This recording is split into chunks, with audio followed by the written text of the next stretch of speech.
One of the rude awakenings that a lot of artists have when they start volunteering at church, or if they are on staff at the church, is that I'll have a lot more time to read my Bible and pray. And that's not how it works. And the demands of ministry are just so exhausting.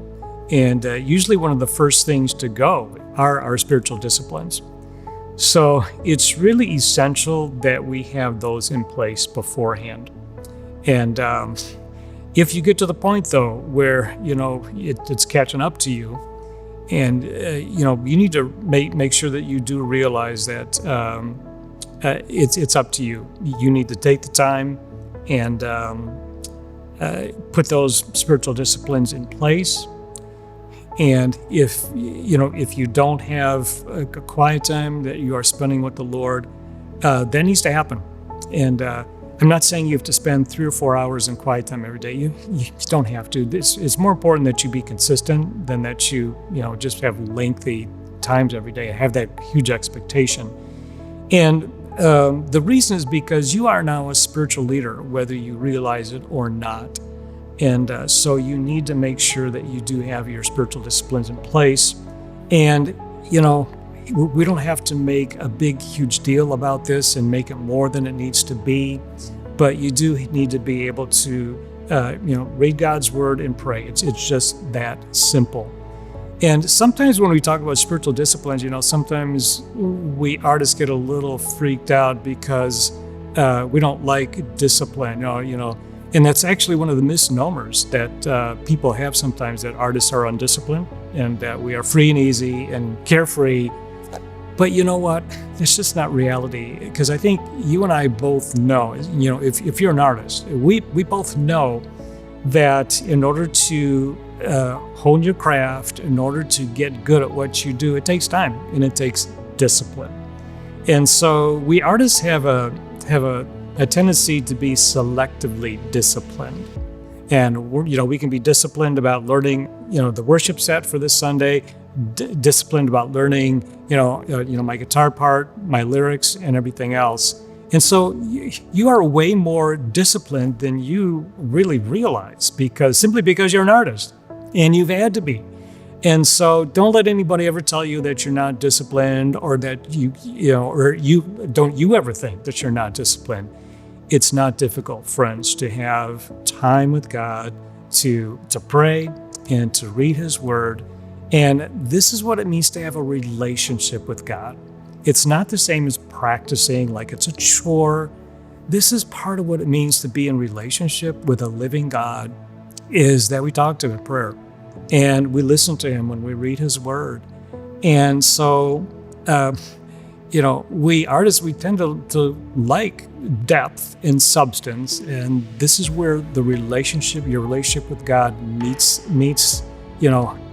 that need in your own life for substance. And that's also a really huge, that becomes a well from which you as an artist, you draw your creativity, and you draw your sense of expression and emotion from your own times with God. I mean, how cool is that? I mean, that is really where your art becomes even more authentic, because it's coming out of your relationship with God.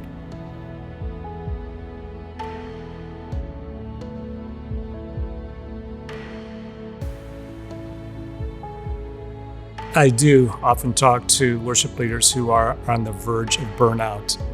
And one of the first questions I often ask is, when was the last time you took a vacation? Or when was the last time that you weren't on a Sunday morning? And I'm shocked sometimes to hear that some of them say, well, it's been a year or it's been 9 months. I'm like, oh, well, let's look first at this. It is really relentless, the job that we do every Sunday. And we do it with emotion. We throw ourselves into it every time. It takes work, it takes energy. People don't realize how much energy that takes, just physically and spiritually and emotionally. So if you never get a break from that, yeah, you are headed for burnout. And another question I ask is, how many hours a week are you working? And some of them don't really realize or they know. So I ask them, make a log for 2 weeks. I did this. I know it's going to feel silly at first, but make a log of all the time that you spent either preparing something or working at church or in rehearsal, and total up the hours at the end of the week. And the next question is, what is required of your church staff? Are they requiring you to work more than 40 hours? Because that's actually the revelation that this little exercise reveals sometimes is, sometimes these artists are spending way more time than they need to. And I'll ask, I remember one guy's like, it was 60 hours, 65 hours a week. And I was like, is that an expectation? What if I asked your pastor, what would he say? Oh, 40 hours. Then why are you at 65? And then we get to the heart of the matter. Either you can't let go, it's got to be perfect, or you are a bad manager of your time. Let's work on that. But you should not be working more than what you're required to work. And so, we have to look at ourselves first, when it comes to burnout. And I think one of the reasons that we also want to take some time off is because if there's any way you can take a week off of being up front and actually sit out in the congregation and worship,